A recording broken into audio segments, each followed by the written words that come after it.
Баршаңызға сәлем. Бүгін сіздермен пеште балық пісіретін боламын. Балықты жалғыз емес, көкөністермен бірге пісіремін, яғни картоп, сәбіз, пияз, қызанақ қосып пісіремін.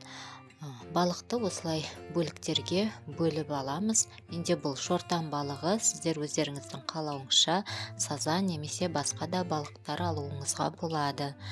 Алдымен осылай балықты маринадтап аламыз. Тұз, бұрыш, балыққа арналған дәмдеуіш, май барлығын қосып жақсылап араластырамыз. Мен барлығын көз мөлшерімен алдым.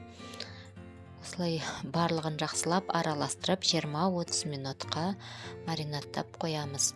Балығымыз маринадталғанша көкөністерімізді тураймыз. Картоптарымызды осылай соломка етіп, барлығын әдемілеп турап шығамыз. Дәл солай сәбізбен қызанағымызды да турап шығамыз. Пиязымызды ұсақтап турап шығамыз. Сіздер өздеріңіздің қалауыңызша басқа да көкөністер қосуларыңызға болады. Баялды, кәді немесе басқа да көкөністер салуға болады.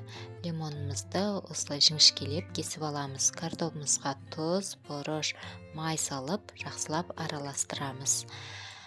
Енді фольга қағазын осындай қайық тәріздес немесе конфет тәріздес орап аламыз.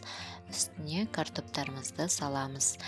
Бетіне пияз салып, сәбіз, көкөністерімізді салып, бетіне балық қоямыз. Балыққа мен чесночный, яғни майонез қостым, дәмін келтіру үшін. Сіздер өздеріңіздің қалауыңызша қоспай қоюға болады. Бетіне лимон салдым. Лимонның соғы шығып, жақсы дәм береді балыққа.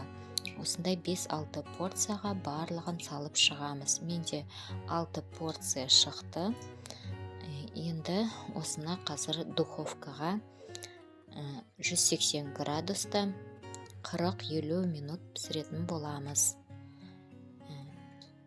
Міне осындай балықтарымыз пісіп шықты. Ас болсын.